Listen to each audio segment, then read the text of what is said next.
వచ్చేస్తున్నాను. On the way. Palakollu enter అయిపోతున్నా. నీకోసమే చూస్తున్నావురా. ఇక్కడ భోజనాలు స్టార్ట్ అయిపోయాయి. మీరు స్టార్ట్ చేసేయండి, నేను జాయిన్ అయిపోతాను. సరేరా, త్వరగా వచ్చేయ్.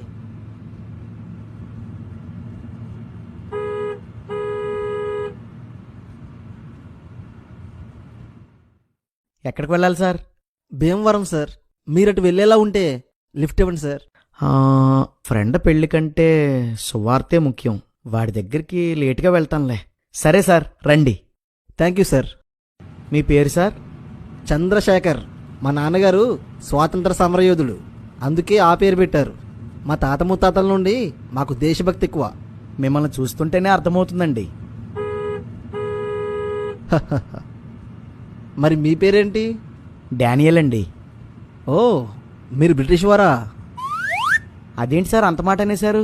బ్రిటిష్ వాడు మనల్ని దోచుకున్నంతా దోచుకుని వెళ్ళిపోతూ మళ్ళీ వచ్చి దోచుకోవడానికి అనువుగా ఉండడం కోసం క్రైస్తవ మతాన్ని వదిలి వెళ్లారు. మీరు అందులోని వారే కదా, కాబట్టి నా దృష్టిలో మీరు బ్రిటిష్ వాళ్లే.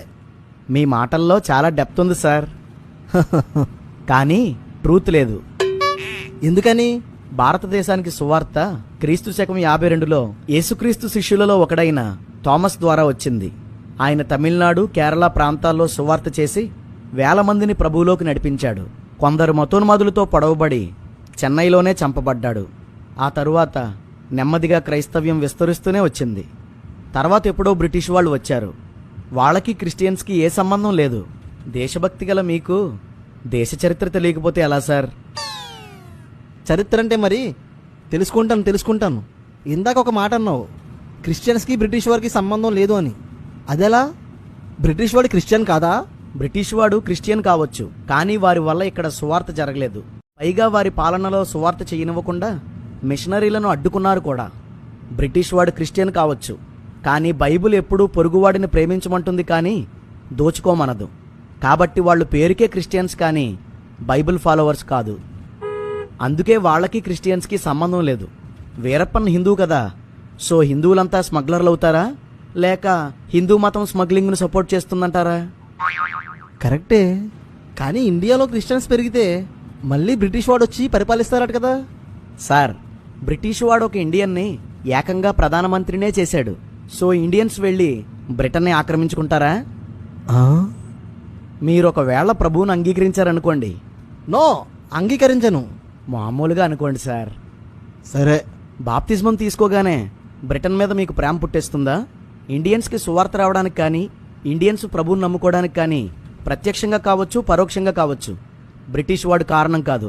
ఇంకెందుకు మేము వాళ్ళని అభిమానిస్తాం? కానీ క్రిస్టియన్స్కి దేశభక్తి ఉండదు. అదేంటండి అలా అనేశారు? నిజం అలాగే ఉంటుంది, ఆలోచిస్తేనే అర్థమవుతుంది. అలా అంటారా? అసలు దేశభక్తి అంటే ఏంటో చెప్పండి, అప్పుడు మాకు దేశభక్తి ఉందో లేదో ఆలోచిస్తాను. పాయింట్ నెంబర్ 1, భారతదేశంలో ఇంతమంది దేవుళ్ళు దేవతలుండగా విదేశాల్లో పుట్టిన వాడిని పూజించడం ఈ దేశాన్ని అవమానించినట్లు కాదా? స్ట్రైట్గా సమాధానం చెప్పండి. మీ పాయింట్ నెంబర్ 1కి నేను 3 ఆన్సర్స్ ఇస్తాను. ఇవ్వు చూద్దాం.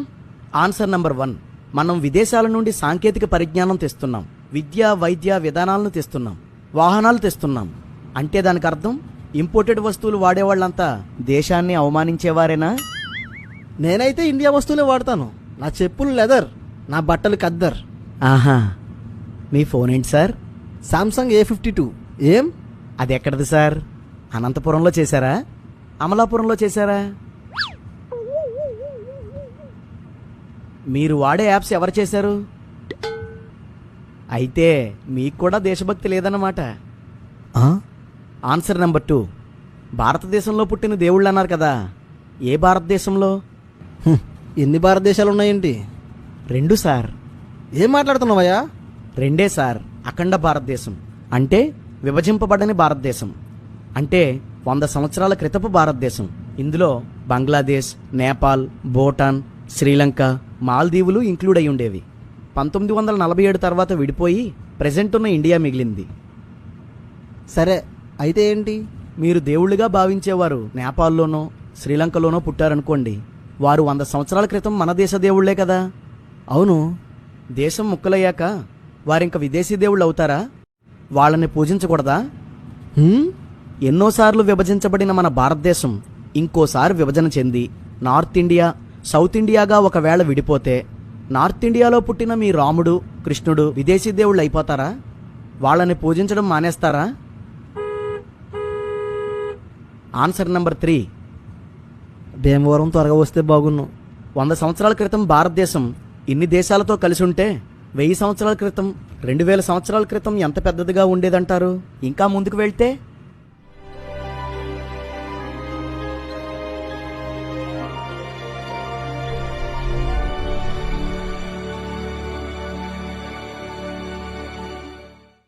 దేవుడు ఈ భూమి మీద మనుషులు దేశాల వారీగా విడిపోక ముందు నుండి ఉన్నాడు. ఈ సృష్టి పుట్టక ముందు నుండి ఉన్నాడు. అలాంటప్పుడు దేవుడికి విదేశీ స్వదేశీ అని ఉంటుందంటారా? సరే, దేశభక్తి నుండి ఈ విషయం తీసేద్దాం. Point number 2. మీరెందుకు పాకిస్తాన్ వాడి కోసం ప్రార్థన చేస్తారు? వాడు మనకు శత్రువు కదా. దేవుడు శత్రువుల క్షేమం కోసం ప్రార్థన చేయమన్నాడు, అందుకే చేస్తాం. పాకిస్తాన్ బాగుండాలని కోరుకోవడం అంటే ఇండియా పాడవాలని కోరుకోవడం కాదు. 2 దేశాలు క్షేమంగా ఉండాలని కోరుకోవడం. మీ ప్రేమకు సరిహద్దులుంటాయి, మా ప్రేమకు ఉండవు. మీరు భారతీయులందరూ నా సహోదరులు అంటారు, మేము ప్రపంచంలో ఉన్నవారంతా మా సహోదరులే అంటాం. ఇది తప్పంటారా? దేశాన్ని ద్వేషించడం అంటారా? Point number 3. ప్రతి మతస్థులు ఎవరి పని వాళ్ళు చేసుకుంటున్నారు. మీరు మాత్రం మత ప్రచారం చేసి దేశంలో శాంతి భద్రతలకు భంగం కలిగిస్తున్నారు. మీకు దేశభక్తి ఉంటే ఇలా చేస్తారా? మన దేశంలో మత విషయంలో శాంతి భద్రతలు పాడవడానికి కారణం మత ప్రచారం కాదు, మతోన్మాదం. మీ పాయింట్ నెంబర్ 3కి నేను 3 ప్రశ్నల్ని సమాధానంగా అడుగుతాను. ఆలోచించి సమాధానం చెప్పండి. Question number 1.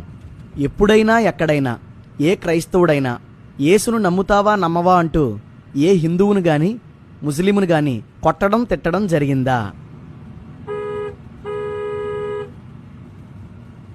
లేదు. సో క్రైస్తవులు మత ప్రచారం చేయడానికి శాంతి భద్రతలకు భంగం కలిగించలేదు. కానీ సువార్త ప్రచారాన్ని ఆపాలని కొందరు మతోన్మాదులు క్రైస్తవులను తిట్టారు, కొట్టారు, చంపారు కూడా. ఎప్పటికీ అది జరుగుతూనే ఉంది. అలాంటి సందర్భాల్లోనే కొంత అల్లర్లు చోటు చేసుకున్నాయి. సో మతపరంగా శాంతి భద్రత పాడవడానికి కారణం మతోన్మాదమే. Question number 2. దేశభక్తి అంటే దేశ చట్టాలని గౌరవించడం. దేశం భావ వ్యక్తీకరణ హక్కునిచ్చింది, మత స్వాతంత్రపు హక్కునిచ్చింది. మేము ఆ హక్కుని వాడుకుంటున్నాం. కొందరు ఆ హక్కుని దుర్వినియోగం చేస్తున్నారు, ఆటంకపరుస్తున్నారు. అంటే రాజ్యాంగాన్ని ధిక్కరిస్తున్నారు. ఇందులో ఎవరు దేశభక్తులు? హక్కులను వినియోగించుకునేవారా, ఆటంకపరిచేవారా? Question number 3. క్రైస్తవులు దేశ శాంతి భద్రత విషయంలో ప్రముఖ పాత్ర పోషిస్తున్నారు. ఎలా అంటే పర్సంటేజ్ ప్రకారం ఇతర మతస్థుల కన్నా అతి తక్కువ నేరాలు క్రైస్తవుల్లో నమోదవుతున్నాయి. అది శాంతి భద్రతలు కలిగించడం కాదా? పర్సంటేజ్ ప్రకారం ఇతర మతస్థుల కన్నా చాలా తక్కువ శాతపు క్రైస్తవులు మాత్రమే తమ పొరుగు వాళ్లకు నష్టాన్ని కలిగిస్తారు. అది శాంతి భద్రతలు కలిగించడం కాదా? క్రైస్తవ సంస్థలు అనాథలకి ఆశ్రమాలు, పేదలకు విద్య, వైద్యం అందించడం వలన భవిష్యత్తులో దేశానికి ప్రమాదంగా మారబోయే ఇలాంటి వారిని ప్రయోజకులుగా మారుస్తున్నారు. ఇది శాంతి భద్రతలు కలిగించడం కాదా? మేము సువార్త చేసేది కూడా దేశ క్షేమం కోసమే. ప్రభుత్వ పథకాలు, నియమాలు దేశ ప్రజల శరీరాల కోసం. మా సువార్త మన దేశ ప్రజల ఆత్మల కోసం. క్రైస్తవులు ఎక్కువ ఉన్న దేశాలు ఎప్పుడూ క్షేమంగా శాంతి భద్రతలతోనే ఉంటాయి. Next point sir. ఇంకేమీ లేవు. నాకు మాత్రం ఒక క్లారిటీ వచ్చింది. దేశభక్తి అంటే ఈ మట్టిని ప్రేమించడం కాదు, మనుషుల్ని ప్రేమించడం.